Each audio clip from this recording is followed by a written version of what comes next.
करते हो तो रोटी तो खिलाओ। लोग कहते हैं जी हमारे पितर मुक्त हो गए हों, मोक्ष प्राप्त कर गए, तो फिर हम खिलाएं तो उसका क्या फल होगा? क्योंकि जो मोक्ष को प्राप्त हो गया उसको तो फिर वो मिलना नहीं। तो हमारे शास्त्र कहते हैं अगर तुम पितरों के नाम से श्राद्ध करोगे और पितर तुम्हारे मुक्त हो गए हैं तो वो तुम्हारा किया हुआ श्राद्ध फिक्स डिपॉजिट रहेगा, जब तुम मरोगे तो तुमको आगे चल के मिल जाएगा। इसलिए भी तुम्हें श्राद्ध करते रहना चाहिए। किसी भी दृष्टि में अपने श्राद्ध पद्धति को नहीं छोड़ना, अपनी प्राचीन परंपराओं पर थोड़ा विश्वास रखो, क्योंकि तुम्हारे जितने बड़े महापुरुष हुए सब करते हैं। जरत्कारु ने फिर एक संकल्प किया, जरा सुन लो, कि मैं शादी तो कराऊंगा लेकिन मेरे नाम वाली कन्या मिलेगी उसी के साथ करो। लंबी कथाएं हैं ये, विस्तार करें तो पूरा तो होता ही नहीं ना। तो फिर नागों की कन्या थी, नागों की बहन थी जरत्कारु, सर्पों। जरत्कारु का विवाह फिर उस ऋषि के साथ कराया गया। क्यों कराया गया? इसका भी एक कारण है। कश्यप ऋषि की दो पत्नी हैं, कद्रु और बिनता। तो कद्रु से सर्प हुए हैं और बिनता से गरुड़ और अरुण हुए। तो कद्रु ने बिनता को दासी बना लिया था। लंबी कथा है। उच्चैश्रवा घोड़ा की पूंछ के बाल सफेद हैं या काले? तो गरुड़ की मां ने कह दिया सफेद और सर्पों की मां ने कह दिया काले। और यदि सफेद हुए तो कद्रु कहती मैं 100 साल तुम्हारी दासी बन के रहूं, और अगर काले हुए तो तुमको मेरी दासी बनना पड़ेगा। दोनों बहनों में नहीं, सौतों में सर्प लगे। कद्रु ने सर्पों को बुलाया और सर्पों से कहा कि तुम उच्चैश्रवा घोड़ा की पूंछ में लटक जाओ लंबे लंबे, तो बाल काले दिख जाएंगे, तुम काले हो तो मैं बिनता को दासी बना लूं। तो कुछ सर्पों ने मना कर दिया कि हम ये गलत काम नहीं। मां को क्रोध आ गया, बोले तुम्हें जन्मेजय के सर्प यज्ञ में जलना पड़ेगा, जाओ तुम आग में जलो। कुछ डर गए, वो पतले पतले बाल की तरह सर्प बन के पूंछ में लटक गए। समझे? तो बस बिनता ने को उन्होंने, कद्रु ने अपनी दासी बना ली। अब सर्पों को ये चिंता हुई कि हमको जलना पड़ेगा तो बचाने वाला कौन होगा, तो उन्होंने फिर भगवती भुवनेश्वरी की आराधना की है सर्पों ने। तब उनको आशीर्वाद मिला कि जरत्कारु नाम का ऋषि है, उसको तुम अपनी बहन ब्याह दो, उससे जो पुत्र पैदा होगा उसका नाम होगा आस्तिक, वो यज्ञ से सर्पों की रक्षा करे। इसलिए सर्पों ने अपनी बहन जरत्कारु ऋषि को ब्याह। यहां एक शर्त थी, जैसे गंगा के प्रसंग में शर्त सुनी ना, वहां गंगा जी ने रखी थी, यहां जरत्कारु ऋषि ने शर्त रखी,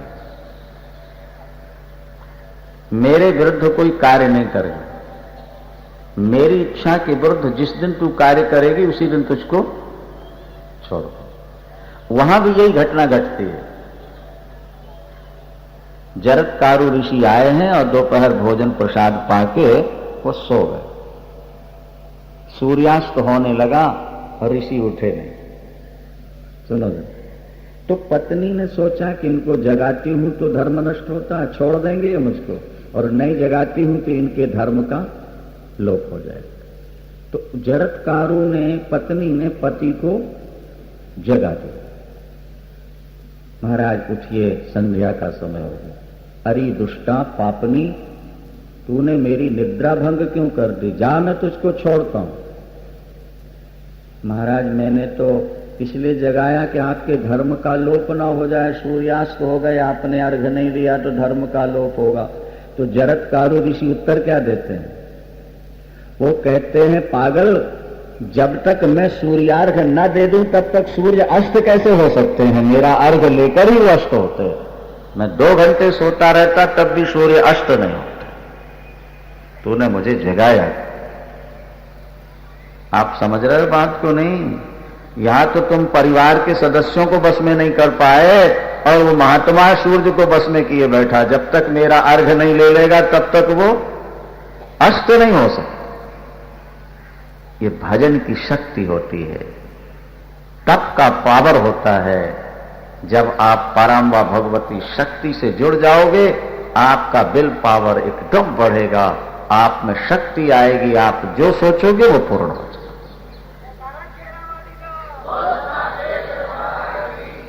इसे परम,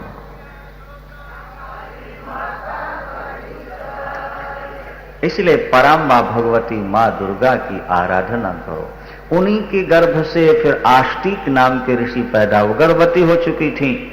यहां जब महाराज परीक्षित को तक्षक ने डस लिया, संक्षेप में आपको बताऊं, महाराज परीक्षित कोठे के ऊपर छत जाकर के ऊपरी मंजिल पर बैठ गए थे, चारों तरफ से बंद कर पहरा लगवा दिया था। श्राप के बाद कोई मिल नहीं सकेगा महाराज से, पहरेदार दरवाजे पर थे।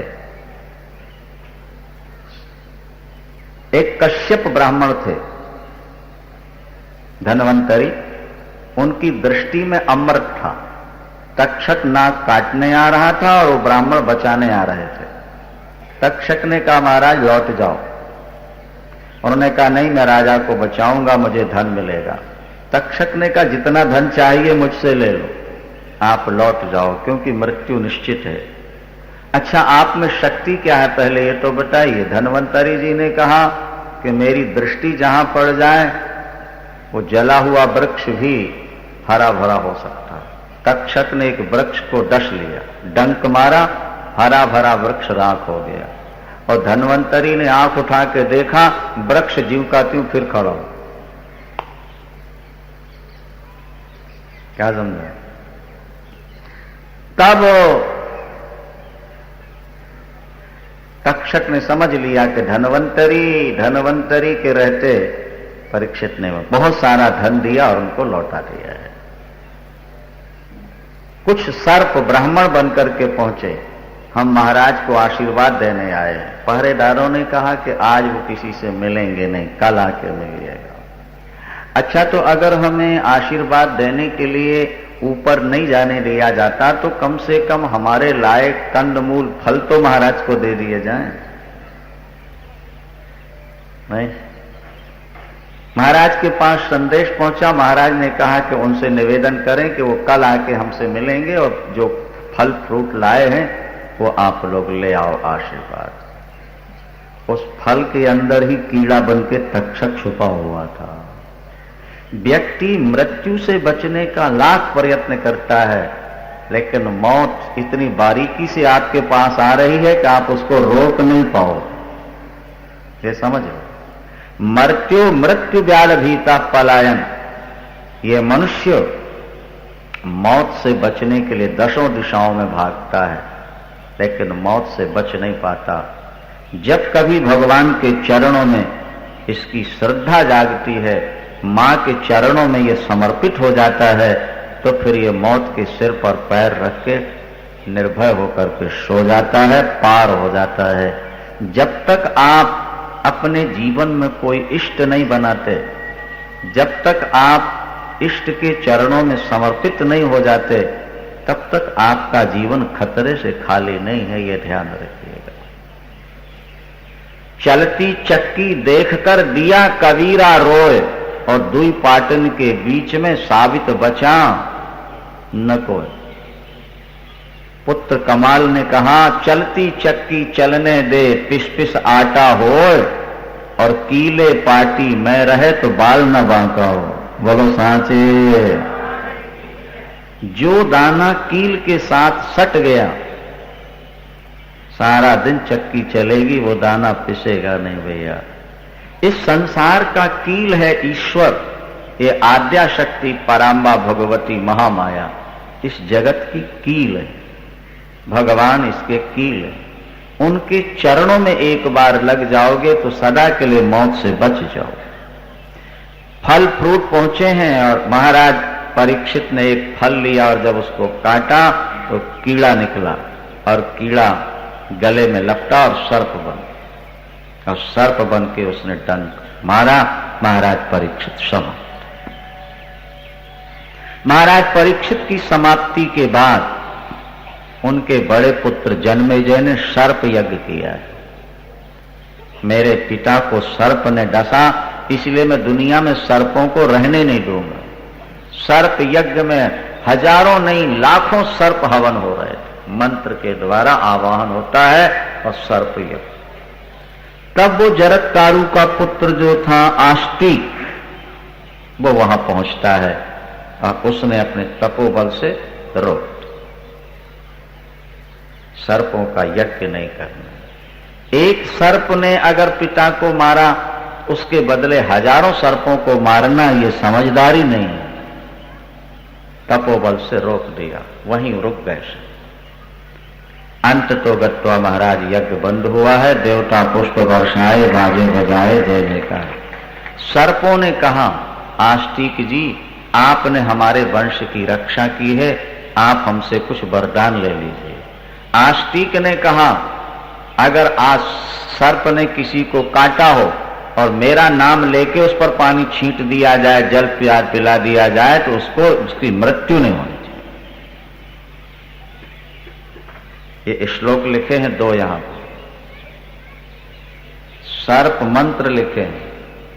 झाड़ना हो ना, सर्प किसी को काट दे, सर्पाप सर्प भद्रंते गच्छ सर्पो महाविशो जन्मे जयस्य यज्ञान्ते आस्तिको वचन स्मरो आस्तिकस्य वचः श्रुत्वा यः सर्पो न निवर्तते शतधा भिद्यते मूर्धनि शिंस वृक्षो फलम यथा। दोष, किसी को सर्प ने काटा है, आप आस्तिक के ये दो मंत्र बोल के जल पिला दीजिए, छींट दीजिए, कान में उसके बोलिए, सर्प नहीं का जहर उस पर असर नहीं करे। आपके मकान में, दुकान में सर्प घुस गया है, इस मंत्र से आप जल छींट दीजिए, उस जगह सर्प नहीं रहेगा, निकल के भाग जाएगा। बोलो सांचे। आस्तिक। पिताजी की अकाल मृत्यु हुई है, पिताजी की मुक्ति नहीं हुई, उनका उद्धार कैसे हो? तब महर्षि वेदव्यास ने कहा, देवी भागवत की कथा सुन लो। जन्मेजय जी, आप पिता के निमित्त देवी भागवत सुनो। देवी भागवत जो सुनेगा, उसके पितर सीधे मां के लोक में चले जाएं, पितर मुक्त हो जाए।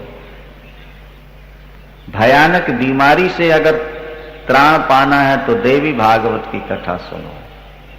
पुत्रहीना को पुत्र चाहिए तो देवी भागवत की कथा सुनो। शत्रुओं से रक्षा चाहिए तो देवी भागवत की कथा सुनो। संपत्ति चाहिए तो देवी भागवत की कथा सुनो। निर्मल बुद्धि चाहिए तो देवी भागवत की कथा सुनो। शक्ति चाहिए तो देवी भागवत की कथा सुनो।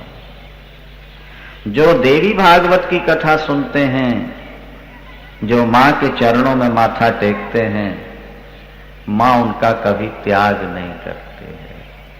आदि शंकराचार्य भगवान कहते हैं, मां पुत्र को पुत्र हो जाता है, लेकिन माता कभी कुमाता नहीं होती। कुपुत्रो जाए तो क्वचिदपि कुमाता न भवति।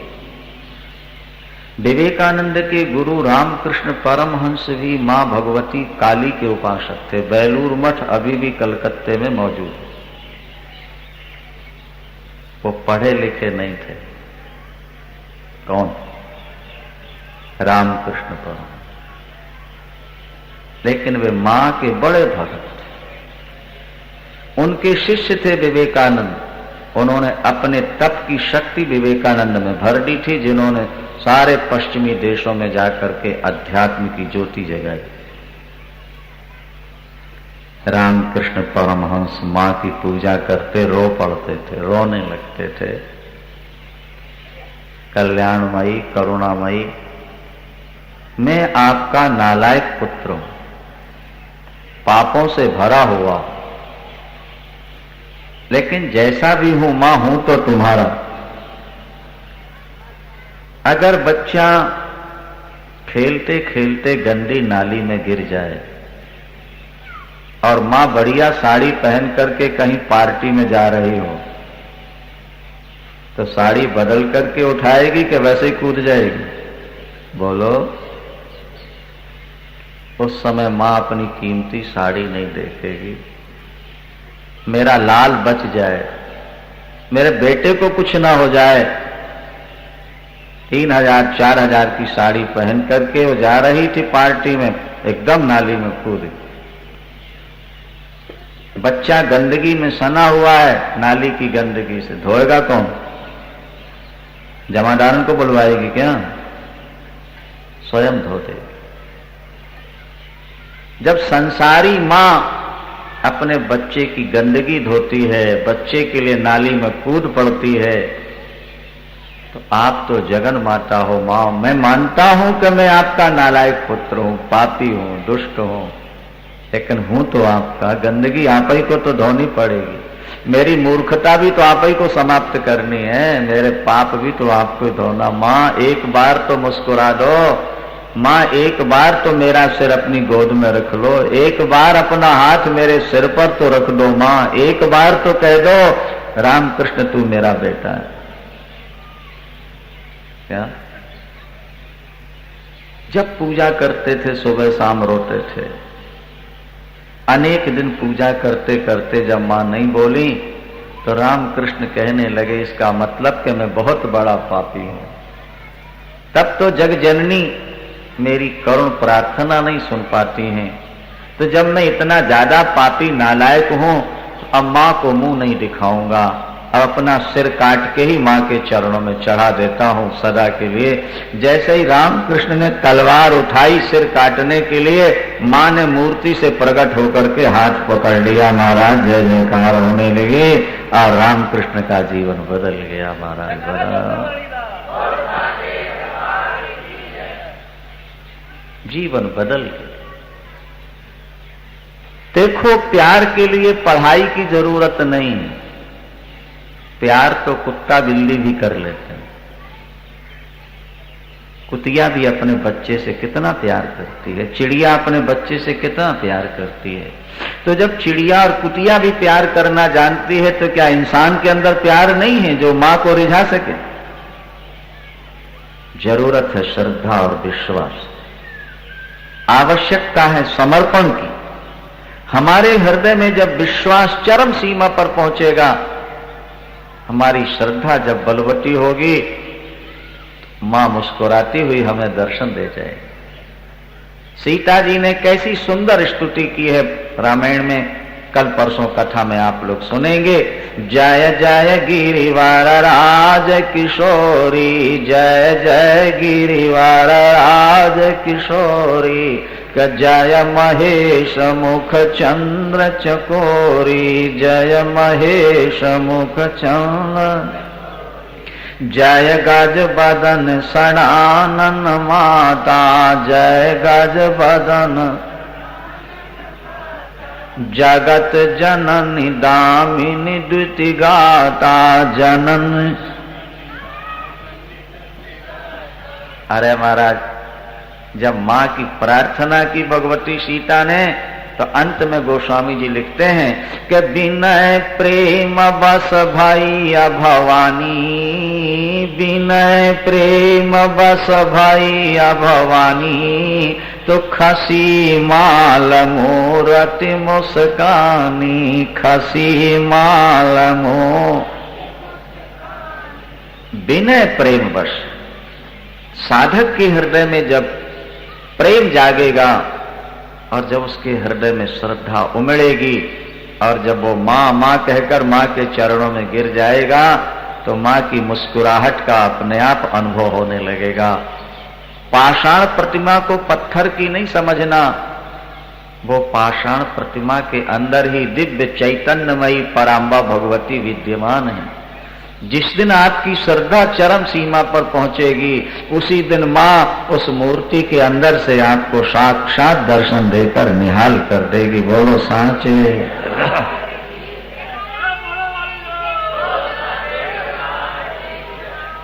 और तब भगवती सीता को आशीर्वाद मिला है, सुन सिय सत्य आशीष हमारी, पूजहि मन कामना तुम। जाओ सिए, तुम्हारी कामना पूर्ण होगी।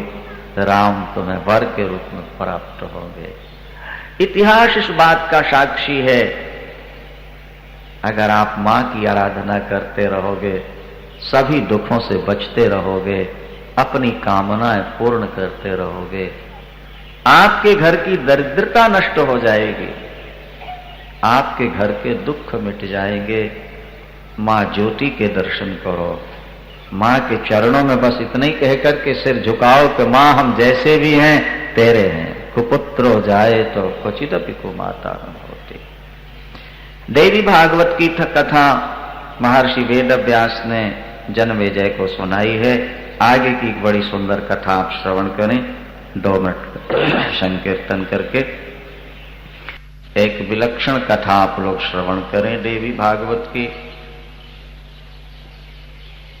इससे पहले आप लोग सुन चुके हैं, मधु कैटभ दैत्य से श्रीमन नारायण बहुत समय तक लड़े, 5000 वर्षों तक, लेकिन नहीं मार सके। अंत में भगवती प्रकट होती हैं, अपने दिव्य सौंदर्य से मधु कैटभ को मोहित करती हैं। और जब भगवान विष्णु ने कहा कि हमसे वर मांगो, तो उन्होंने स्वयं कह दिया कि तुम हमसे वर मांग लो। ये कल आपने सुना था। और तब भगवान विष्णु के द्वारा मधु और कैटभ मारे गए। ब्रह्मा जी कहते हैं कि मैं उस समय वहीं था, भगवान शंकर भी पधार गए। देवता पुष्प वर्षाए, बाजे बजाए और जय जयकार करते हैं। यहां एक प्रश्न है देवर्षि नारद के द्वारा, जन्मेजय के द्वारा भी है, कि कुछ लोग जगत के मूल में ब्रह्मा को मानते हैं, तो कुछ लोग जगत का स्वामी श्रीमन नारायण को कहते हैं, तो कुछ भगवान शंकर को कहते हैं, तो कोई लोग भगवती दुर्गा को कहते हैं, तो कुछ लोग नास्तिक हैं जो कहते हैं दुनिया अपने आप बनी है और ऐसे चलती रहे। इसमें तथ्य क्या है, वास्तविकता क्या है, उसका उदाहरण है, उत्तर है। जब मधु कैटभ दैत्य को नारायण जी ने मारा, तीनों देवता एकत्र हुए, भगवती दुर्गा वहां प्रकट हुई। उनका दिव्य सौंदर्य था, करोड़ों सूर्य और चांद मिलकर भी उनकी सुंदरता की समानता नहीं कर सकते थे। उनके शरीर पर लाल साड़ी, लाल चूड़ा और लाल ही बिंदी और लाल पुष्पों की ही माला सुशोभित हो रही थी। मां भगवती के स्वरूप को देखकर तीनों देवताओं ने प्रणाम किए हैं और प्रणाम करने के बाद कहने लगे, हम समझ नहीं पाए कि हम तीनों को किसने प्रकट किया है, हमारे प्रकट करने का उद्देश्य क्या है, हमारा निर्माता कौन है। वो भगवती जो प्रकट हुई, उन्होंने कहा अगर तुम अपने मूल कारण को समझना चाहते हो तो चलो मैं तुम्हें आद्या शक्ति पराम्बा भगवती का दर्शन कराए देती हूं। 2 रूप हैं भगवती के, निर्गुणा और सगुणा। जगत का पालन करने वाली वे सगुणा हैं और मूल रूप में वे निर्गुणा हैं। तीनों देवताओं ने कहा कि हम अपना मूल समझना चाहते हैं, देखना चाहते हैं। तत्काल भगवती ने स्मरण किया, एक दिव्य विमान वहां आ जाता है। भगवती ने तीनों को कहा कि इस विमान पर बैठ। भगवान विष्णु कहते हैं हम तीनों विमान पर बैठ गए।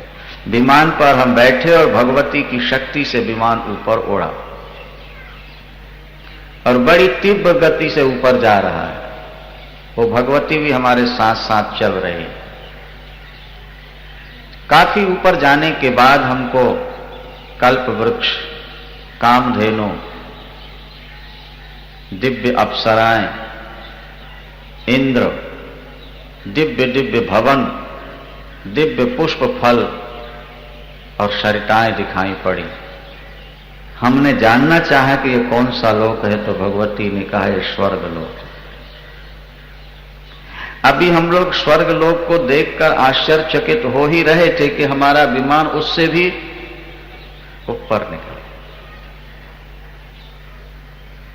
और आगे जब हम बढ़े तो हमें एक और लोक दिखाई पड़ा, और तब बड़ा आश्चर्य हुआ, क्योंकि ब्रह्मा जी तो विमान पर बैठे हैं और ऊपर ब्रह्मलोक दिखाई देता है जिसमें दूसरे ब्रह्मा बैठे हुए हैं। दिव्य ऋषि हैं, दिव्य महर्षि हैं, दिव्य सरिताएं हैं, दिव्य अमृत का भोग है, और वहां दिव्यता ही दिव्यता भरी पड़ी है।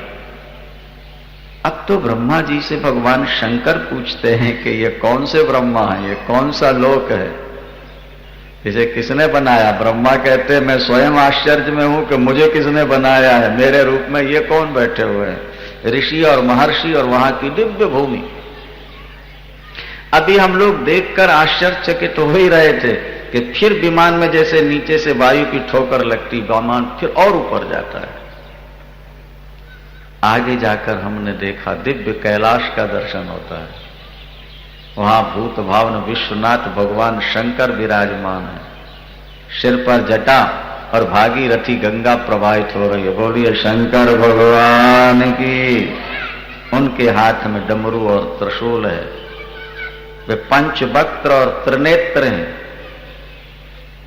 और वहां भगवान शंकर के बगल में दिव्य पार्वती जी भी हैं, और सब चारों तरफ वही नंदी, वही वीरभद्र, वही उनके गण, दिव्य कैलाश, दिव्य शिवलोक।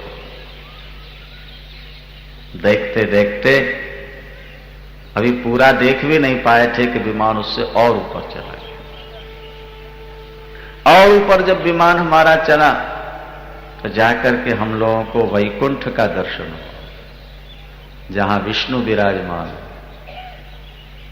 उनके दिव्य पार्षद वहां पर हैं। वहां कोई बूढ़ा नहीं था, वहां कोई रोगी नहीं था, वहां किसी को कोई पीड़ा नहीं थी, वहां कोई कुरूप नहीं था। वैकुंठ सब चतुर्भुज। भगवान विष्णु आश्चर्य में है कि मैं तो विमान पर बैठा हूं, ये विष्णु कौन? ये सब दिव्यता कहां से, कैसी, क्या हुई? भगवती शक्ति ने फिर अपना प्रभाव दिखाया, विमान और ऊपर बढ़ा। और जब विमान कुछ और ऊपर तीव्र गति से बढ़ता है तो एक अपरिचित स्थान में जब हम पहुंचे, वहां भगवती महामाया का लोक दिखाई देता है। बोलो सांचे दरबार की। वहां की सारी भूमि पारसमणियों की। भगवती मां का जो धाम है ना, जैसे तुम्हारे यहां ये ईंट पत्थर पड़े हैं, इसी तरह वहां पारसमणि, वहां के भवन भी पारस थे। अरे तुम उस मां के पुत्र हो जिसका धाम ही पारसमणियों का बना हुआ है, तो पारसमणियों के धाम में रहने वाली मणिमय मणिद्वीप में पराम्बा भगवती, उसके तुम बेटे और बेटी बन जाओ तो क्या तुम गरीब रहोगे कभी? जरा कल्पना तो करो भैया। तुम दुखी इसलिए हो कि तुम मां से हट गए हो, तुमने मां को अपनी पीठ दिखा दी है। जैसे नालायक बेटा ब्याह के बाद मां बाप को भूल के पत्नी का यार बन जाता है, इसी तरह तुम माया के यार बन गए, तुमने महामाया को भुला दिया, इसलिए तुम दुखी हो, दीनता दरिद्रता के शिकार हो। मणिद्वीप का चिंतन करो। भगवती पराम्बा का जो दिव्य लोक है वो मणिद्वीप कहलाता है। और 2 दिन पहले हमने बताया था कि भगवती मां का जो सिंहासन है उसके 4 पाए, एक पाया ब्रह्मा, दूसरा विष्णु, तीसरे शंकर, चौथा ईश्वर। खुरे पाए, उसके ऊपर भगवती विराजमान। मणिमय महाद्वीप में जब पहुंचे, वहां के पुरुष, वहां की स्त्रियां, वहां की पवित्र नदियां, बावलियां, कुएं, वहां के झरने, वहां का दिव्य नगर। 44 परकोटे हैं, 44 परकोटे। देवी भागवत में लिखा कि मां जहां विराजती हैं उसके पहले 44 परकोटे। उनको कैसे पार करना होता, वहां कैसे कैसे लोग रहते हैं। और जब वहां पहुंचे, मां के स्वरूप का जब दर्शन किया, ब्रह्मा विष्णु तीनों हतप्रभ हो गए। रात्रि में चांद का प्रकाश बहुत दिखता है सज्जनों, लेकिन जब सूर्य का उदय होता है तो चांद फीका पड़ जाता है। इसी तरह ब्रह्मा विष्णु शंकर का प्रकाश बहुत था, लेकिन जब मां के लोक में पहुंचे तो इनका प्रकाश क्षीण। अब इन्होंने उस शक्ति से जो लेके गई थी ना प्रार्थना की, हमको मां का दर्शन करा, वहां तक पहुंचा। उन्होंने कहा चलो। जब मां के दरवाजे पर पहुंचे तो वहां पहुंचते ही ब्रह्मा विष्णु और शंकर तीनों नारी के रूप में बदल गए। बोलो सांचे दरबार की। वहां निरंतर सुगंधित पुष्पों की वर्षा हो रही थी, वहां शीतल मंद सुगंध हवा चल रही थी, और पारस मणियों के दिव्य महल में मणिमय सिंहासन के ऊपर सर्व चैतन्य रूपाम भगवती आद्या शक्ति विराजमान मुस्कुरा रही थी। ब्रह्मा विष्णु ने अपने आप को नारी के रूप में देखा, दिव्य सौंदर्य है नारी रूप में, जाके चरणों में प्रणाम किया। यहां लिखा है कि जब शंकर ने प्रणाम किया मां के चरणों में, तो मां के चरणों के जो नाखून हैं, उन नाखूनों के अंदर ब्रह्मा और शंकर को एक दो नहीं करोड़ों ब्रह्मांड दिखाई दिए। करोड़ों ब्रह्मा, करोड़ों ब्रह्मा, करोड़ों विष्णु, करोड़ों शंकर, करोड़ों इंद्र महेंद्र कुबेर, अलग अलग ब्रह्मांड दिखाई देते हैं। अब तो ये सब आश्चर्य में डूब गए। इतने अनंत अनंत ब्रह्मांड, इतने अनंत अनंत विष्णु ब्रह्मा और शंकर कहां से और कैसे। आंखें इनकी चौंधे आ गई, बैठे मुख से कुछ शब्द नहीं निकल पा रहा। मां पराम्बा भगवती ने कहा, बोलो सांचे दरबार की, कहो आप लोग कैसे आए हो।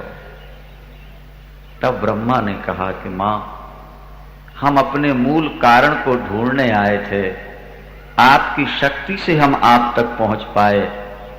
आज हमें अपने मूल का पता लग गया। ये जो ट्यूबलाइटों में प्रकाश है, पंखों में हवा है और माइक में आवाज है, इस सब का मूल कारण तो पावर हाउस है ना भाई। अगर पावर हाउस से डिस्कनेक्ट हो जाए तो क्या यहां लाइट रह जाएगी? क्या ये माइक बोल सकता है? क्या पंखे हवा दे सकते हैं? आज हमें मूल पावर हाउस का पता लग गया। महामाया आदि शक्ति पराम्बा भगवती से सब कुछ बनता है। मां, हम आपके बालक हैं, आप हमारी पालक हो, हमारी पालना करने वाली।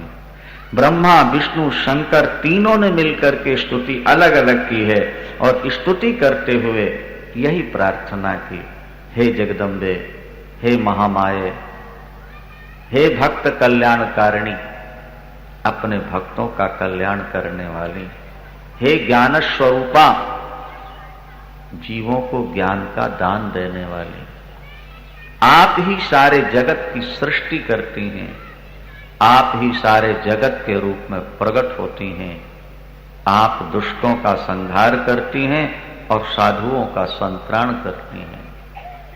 हमारे अंदर जो भी शक्ति है वो भी आपकी ही शक्ति हमारे अंदर आई हुई है। जब श्रीमन नारायण ने स्तुति की कि हमारे अंदर जो शक्ति है वो मां आपसे हमको मिली है, हम आपकी शक्ति से पालन करते हैं। शंकर ने कहा हमारे अंदर जो संहारणी शक्ति है वो आपसे मिली। ब्रह्मा ने कहा पालन की शक्ति आपसे मिली। तब वो पराम्बा बोली। पराम्बा ने कहा देवताओं, मैं संसार की आदि कारण हूं, मूल शक्ति हूं। जैसे पावर हाउस के द्वारा ही कल कारखाने चल रहे हैं, ये सब प्रकाशित हो रहे हैं, जैसे एक सूर्य से ही चांद और तारागण प्रकाशित होते हैं, इसी तरह एक आद्या शक्ति की शक्ति से ही सब अपना अपना कार्य कर रहे हैं। श्रीमन नारायण से कहा आपको पालन करना है संसार का। भगवान विष्णु ने कहा मां हमें पालनी शक्ति दो। तब भगवती आद्या शक्ति ने लक्ष्मी को प्रकट किया और कहा इसे आप अर्धांगिनी के रूप में स्वीकार करना, इसको अपने हृदय में निवास देना। लक्ष्मी का निवास हृदय में है नारायण का, ध्यान रखें। आप सोचते होंगे अगर हृदय में निवास है तो चरण क्यों दबाते हैं? लेकिन यहां लिखा है कि नारायण लक्ष्मी से चरण क्यों दबाते हैं? मालूम है आप लोगों को? नहीं मालूम। ये तो सब गूढ़ रहस्य है। श्रीमन नारायण को लोग प्रणाम करते हैं तो श्रीमन नारायण के पैरों में पापियों के पाप आके भर जाते हैं, और लक्ष्मी का स्वरूप अग्नि की तरह प्रज्वलित है, प्रचंड है। जब लक्ष्मी के हाथ चरणों में लगते हैं तो चरणों में जितने पाप हैं वो सदा के लिए समाप्त हो जाते हैं। नारायण के चरण जगत पूज्य बन जाते हैं। अगर नारायण जगत पूज्य बने तो केवल इसलिए कि पराम्बा भगवती लक्ष्मी उनके चरणों को दबाती, दबा दिया, पवित्र बना, चरणों को पवित्र बना। यहां देवी भागवत में लिखा है महाराज कि जब भगवान बालक रूप में बटपत्र के ऊपर सोते हैं ना अपना अंगूठा चूसते हुए, तो उस समय महामाया उनको झुलाती है लोरियां गा गा कर। यहां लिखा बालक बनाया किसने? महामाया ने। और प्रौढ़ बनाया नारायण को किसने? महामाया। भगवान शंकर ने कहा कि मां हमें मंत्र दो, शक्ति दो, जिसके आधार पर हम जगत की रचना कर सकें। संहार शक्ति हमारे पास। तब नवारण मंत्र का उपदेश दिया है। नवारण मंत्र प्रचंड मंत्र है। ब्रह्मा विष्णु और शंकर तीनों नवारण मंत्र को जपते हैं, ये समझ लेना आप। इसमें 3 बीज हैं, जिसमें एक सरस्वती का बीज है, एक लक्ष्मी का बीज है, एक काली का बीज है। पहला बीज बुद्धि बढ़ाता है और दूसरा बीज लक्ष्मी को अटूट तुम्हारे घर में लाता है, और तीसरा बीज तुम्हारे शत्रुओं का संहार करता है। और चामुंडा कहने मात्र से अभय की प्राप्ति होती है, और उसके बाद जो अंतिम विजय है समस्त कामनाओं को पूर्ण करने वाला। और ये मंत्र साक्षात आद्या शक्ति भगवती महामाया ने शंकर, ब्रह्मा और विष्णु को प्रदान किया है, जिसका निरंतर जप करते हैं ब्रह्मा, विष्णु और शंकर। ये ध्यान रखना है आप। लक्ष्मी प्रदान की और कहा देखो इसका अपमान नहीं होना। अगर इसकी सेवा होती रहेगी तो आप पालन में समर्थ रहोगे। नारायण जी ने उसको वक्षस्थल पर धारण किया, लक्ष्मी को। इसीलिए तो महाराज आज की दुनिया में नारायण को कौन पूछता है। नारायण का जन्म जन्माष्टमी में हो तो कोई दीपक भी नहीं जलाएंगे, और महालक्ष्मी जब दिवाली आती है तो देखो जरा घर कैसे सजावट हुआ करता है, कैसे सजावट। क्या समझे आप? देखा आपने महामाया की कैसी शक्ति है। कोई रामनवमी का व्रत करे न करे, जन्माष्टमी करे न करे, लेकिन जब नवरात्रियां आती हैं तो घर घर दीप जलते हैं, घर घर खेतरी बोई जाती है, और घर घर लोग व्रत और उपवास करते हैं। और मां ने कहा है कि जो नवरात्रियों में मेरी आराधना करेंगे मैं सदा उनके साथ रहूंगी, उनका साथ कभी नहीं छोड़ूंगी, और उनकी हर प्रकार से मैं रक्षा करूंगी, उनके घर को सुख से भरपूर करके रखूंगी। आशीर्वाद है। किसी गुरु से नवारण मंत्र लो, षोडशी मंत्र लो, भुवनेश्वरी का मंत्र लो, उसका जप करो, उसकी विधि समझो, श्रद्धा और विश्वास जीवन में आ जाए, बस फिर देर नहीं लगती। महाराज दुर्गा सप्तशती का प्रकरण इसी में मिलेगा। समाधि नाम के वैश्य को घर से निकाल दिया है उनके पुत्रों ने और पत्नी, जिसने बचपन से लेके बुढ़ापे तक करोड़ों रुपया कमाया, कभी तीर्थ नहीं, कोई व्रत नहीं, कोई यज्ञ नहीं, कोई दान नहीं, केवल संतान के लिए धन कमाने की उसको चट थी, लालच थी। और जब बेटे समर्थ हो गए, दुकान संभाल ली, तो बाप को घर से धक्के मारकर निकाल। दुनिया बड़ी स्वार्थी है बाबू। जो आज आपसे प्यार करते हैं ये मत समझ लेना कि हमसे प्यार करते हैं, वो आपसे मिलने वाले सुख से प्यार करते हैं। जिस दिन उनको सुख नहीं मिलेगा, प्रातःकाल घूमने जाओ, कुत्ते मिलते हैं सड़कों के किनारे, और सेठ जी के हाथ में रोटी देख लें तो दुम हिलाते पीछे दौड़ते जाएंगे मीलों। और जब देख लेंगे हाथ खाली हो गया तो फिर पीछे लगते हैं, भाई बताओ तो जरा। अरे सोर नार मुनि सब की यह रीति, के स्वार्थ लाग करे सब प्रीति, के स्वार्थ मीत सकल जग माही, ये स्वार्थ मीत सकल जग माही, के सपने हूँ प्रभु परमारथ नहीं। दुशहरी आम जब बाबू खरीद के लाते हैं उसकी गुठली को महाराज खूब चूसते हैं, दाएं बाएं नीचे ऊपर, बहुत बार चूसते हैं नहीं। और चूसते चूसते जब देख लिया कि अब रस नहीं रह गया तो उसको गंदी नाली में फेंक देते। ये दुनिया भी चूमती चाटती रहती है जब तक रस होता है, और जब बेरस हुआ तो उसको त्याग। नवा अरे पत्यु कामाय पति प्रियो भवती, आत्मनष्टु कामाय पति प्रियो भवती। सज्जनों, शास्त्र के वचनों पर विश्वास करना, नहीं तो अंत में रोना ही पड़े। पत्नी पति के सुख के लिए पति से प्यार नहीं करती, अपने सुख के लिए पति से प्यार करती है। पति पत्नी के सुख के लिए पत्नी से प्यार नहीं करता, बल्कि अपने सुख के लिए पत्नी से प्यार करता है। हम धन को सुख देने के लिए धन से प्यार नहीं करते, बल्कि धन से सुख लेने के लिए धन से प्यार करते हैं। सुख हम अपने स्वार्थ के लिए करते हैं, दूसरे के लिए हम प्यार नहीं करते। बात ध्यान रखिए। समाधि वैश्य को घर से निकाल दिया। वो पत्नी जो 1 मिनट को छोड़ने के लिए तैयार नहीं थी जवानी में, बुढ़ापे में उसने देखना भी छोड़ दिया। बूढ़ा रोता रहा सड़क पर खड़ा, लेकिन पत्नी बच्चों में मिल गई। आज जंगल चला गया। लंबी कथा हो तो आगे मिलेगी आपको यहां, और दुर्गा सप्तशती में तो सभी लोग पढ़ते हैं। सुरथ नाम का राजा, जिसका राज्य छिन गया है, वो भी अपनी संपत्ति के लिए रो रहा है, अपने हाथी घोड़ों की याद कर करके रो रहा है। और दोनों दुखी मिलकर सुमेधा ऋषि के पास जाते हैं, और वो बनिया वैश्य अपना दुखड़ा सुनाता है कि मैंने करोड़ों कमाया और मेरे बेटों ने, मेरी पत्नी ने धक्के मारकर निकाल दिया। तो बोले तुम भी छोड़ दो। बोले यही तो समस्या है, वो तो छोड़ चुके पर मेरा पापी मन तो घर को छोड़ने को तैयार नहीं है। बोले ये महामाया का चमत्कार है, इसी को कहते हैं माया। जो हमें ठोकर मारते हैं, हम उनको गले लगाने के लिए तरसते रहते। लंबी कथा है, फिर कथा सुनाई है, और अंत में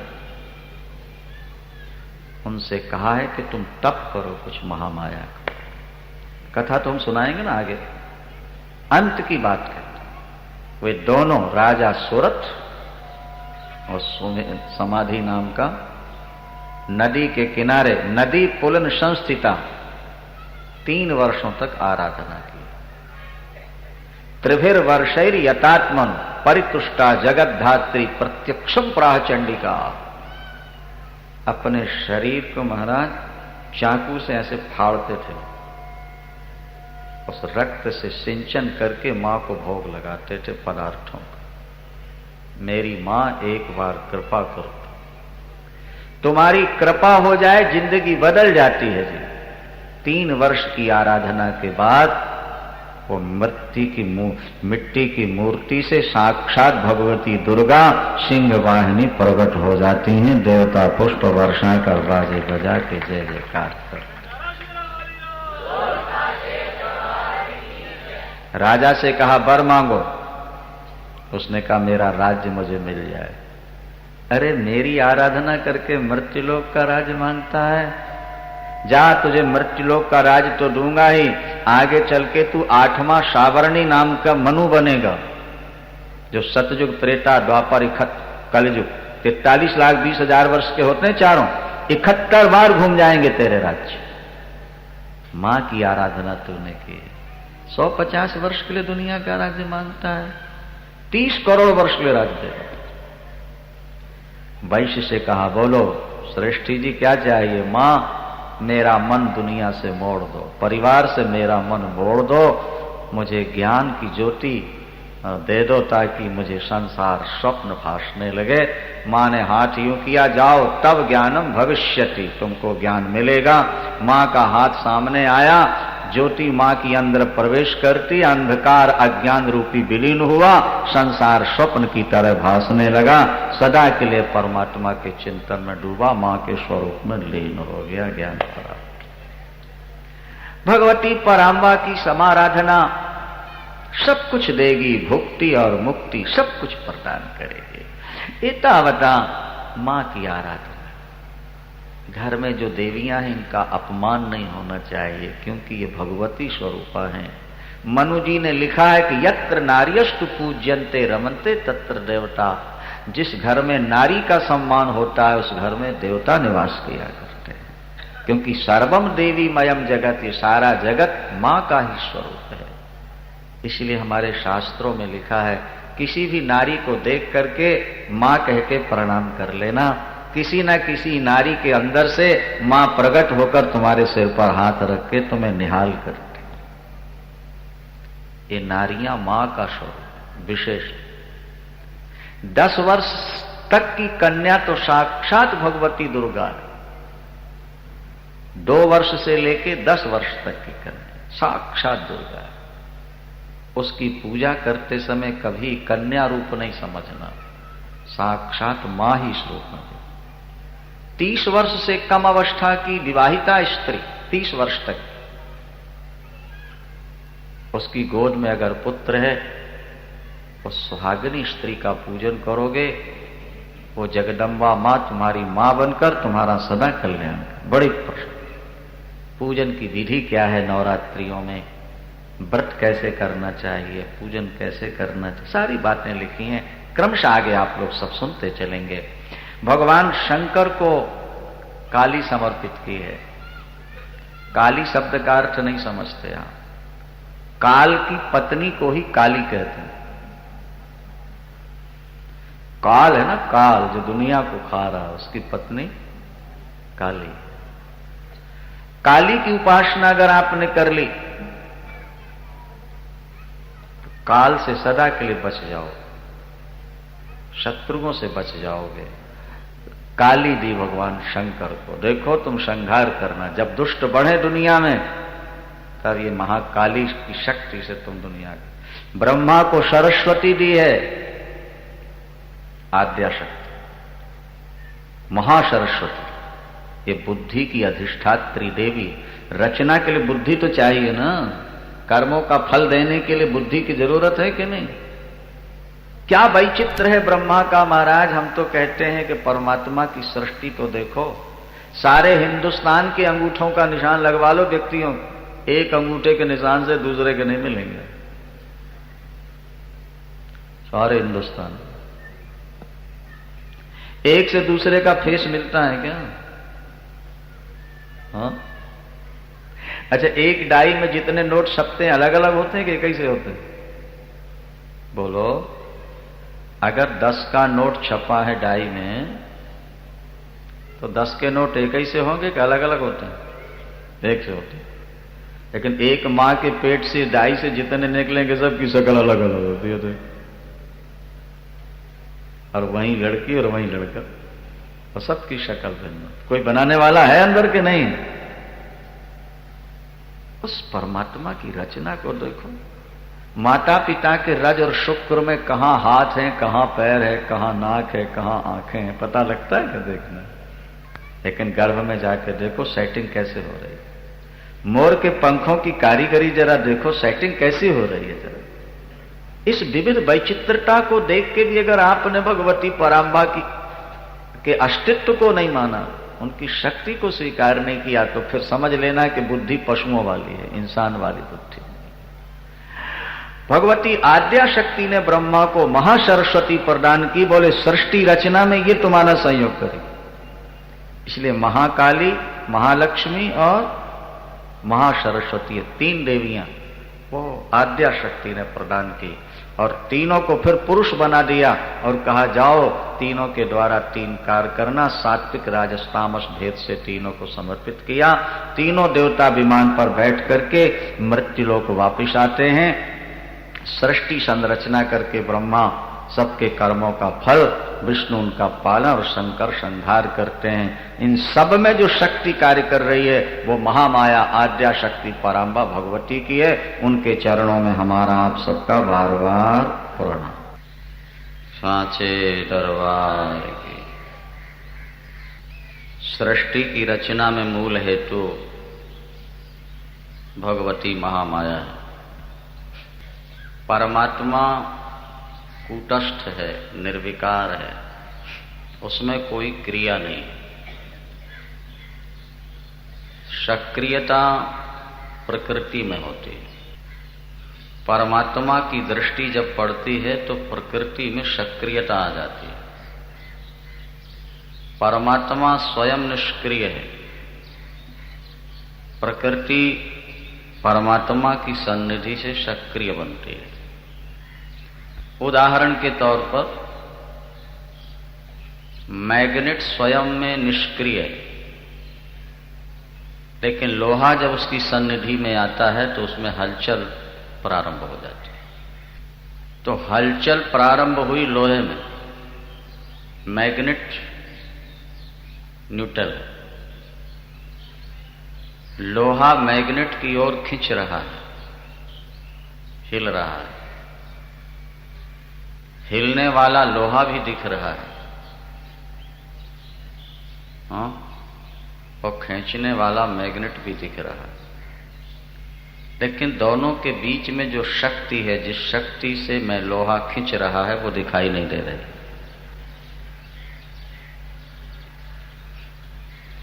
मैग्नेट में एक आकर्षण शक्ति है जो लोहे को अपनी ओर खींचती है। मैग्नेट दिखता है, खिंचता हुआ लोहा दिखता है, लेकिन लोहे को खींचने वाली जो शक्ति है वो दिखाई नहीं देती, जबकि सारी क्रिया उस शक्ति के द्वारा ही हो रही। इसी तरह परमात्मा का लोग नाम लेते हैं, ब्रह्म का लोग स्मरण करते हैं और जगत को भी देख रहे हैं। जगत क्रियाशील है, वृक्ष बढ़ रहे हैं, पल्लवित पुष्पित फलित हो रहे हैं, पत्ते निकलते हैं, फूल निकलते हैं, फल बनते हैं। व्यक्ति चल फिर रहा है, काम कर रहा है, सोच रहा है, देख रहा है। पशु पक्षी अपना कार्य कर रहे हैं, पक्षी आकाश में उड़ रहे हैं, पशु चल रहे हैं। ये सारी क्रियाएं हमको दिख रही हैं। व्यक्ति की क्रियाएं हमें दिख रही हैं और परमात्मा भी अनुमान से सिद्ध हो रहा है किसको बनाने वाला है। लेकिन परमात्मा और सृष्टि के बीच में जो कोई शक्ति है जो सबको संचालित कर रही है, वो महामाया भगवती पराम्बा है। वे दिखाई नहीं देती, वे दिखाई नहीं देती, कार्य उन्हीं के द्वारा होता है। वो राजाओं की भी महाराजी हैं, वे ब्रह्मा विष्णु शंकर को भी शक्ति देने वाली हैं। वे तो सिंहासनासीन रहती हैं। जो परम अंतरंग भक्त उनके समीप पहुंचते हैं वही उनके रहस्यों को जान पाते हैं, वही उनकी विधियों और पूजाओं को समझ पाते हैं। जो कीमती वस्तु होती है वो प्रायः गुप्त रहती है, ये बात भी सर्वविदित है।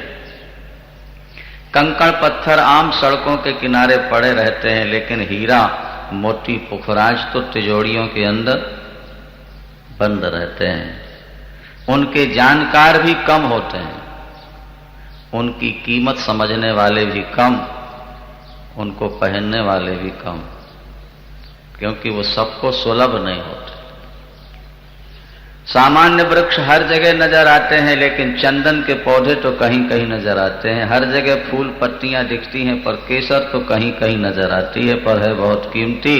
इसी तरह पराम्बा भगवती के चरित्र कहीं कहीं नजर आते हैं, लेकिन वो बहुत कीमती हैं। पराम्बा का स्मरण एक बार मां के चरणों में किया गया प्रणाम सारे देवताओं की पूजा में सहायक बन जाता है।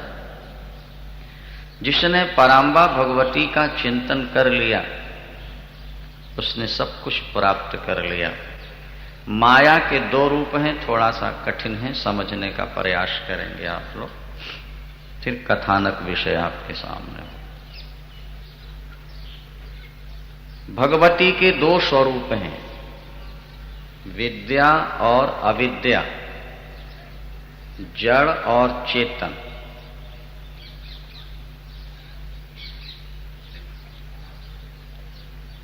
जड़ तो ये संसार है जो दिखाई दे रहा है, ये भगवती का ही स्वरूप। चेतन प्रकृति से ही जड़ प्रकृति उत्पन्न होती है। चेतन से जड़ कैसे उत्पन्न हो गए? भाई आप चेतन हो ना, लेकिन आपके बाल जो निकलते हैं ये जड़ है, नहीं? अगर ये चेतन हो तो काटने में आपको कष्ट ना हो। ये नाखून जो बढ़ जाते हैं ये भी जड़ हो जाते हैं, इनको काटो तो कष्ट नहीं होता। लेकिन मजे की बात है कि वो जड़ होते हुए भी बढ़ते रहते हैं। कब तक बढ़ते हैं? जब तक चेतन शरीर से जुड़े रहते हैं। इसी तरह भगवती महामाया चेतन है, उनके द्वारा ये जड़ संसार प्रकट होता है। यद्यपि ये संसार जड़ है, लेकिन फिर भी ये बढ़ रहा है, वृक्ष बढ़ रहे हैं, नए नए पत्ते निकलते हैं, पुष्प निकलते हैं, फल निकलते हैं, विविधताएं नजर आ रही। ये जड़ हैं, लेकिन चेतन की तरह ये चल रहे हैं, फिर रहे हैं, देख रहे हैं, बढ़ रहे हैं। क्यों? बोले वो चेतन भगवती से जुड़े हुए हैं, इसलिए ये बढ़ रहे हैं। हम केवल जड़ को ही देखते हैं, इस जड़ के मूल में जो चेतना है, जिस चेतना से ये वृद्धिंगत हो रहे हैं, बढ़ रहे हैं, उस चेतना की ओर हमारी दृष्टि नहीं जाती है। इसीलिए हम सदा अज्ञान में फंसे रहते हैं। जिस दिन हम सृष्टि के मूल को समझेंगे, उस दिन हमें पता लग जाएगा कि जैसे शरीर में दो हिस्से हैं, जड़ और चेतन, इसमें जड़ है शरीर और चेतन है आत्मा। क्या? जड़ शरीर और चेतन आत्मा। जब तक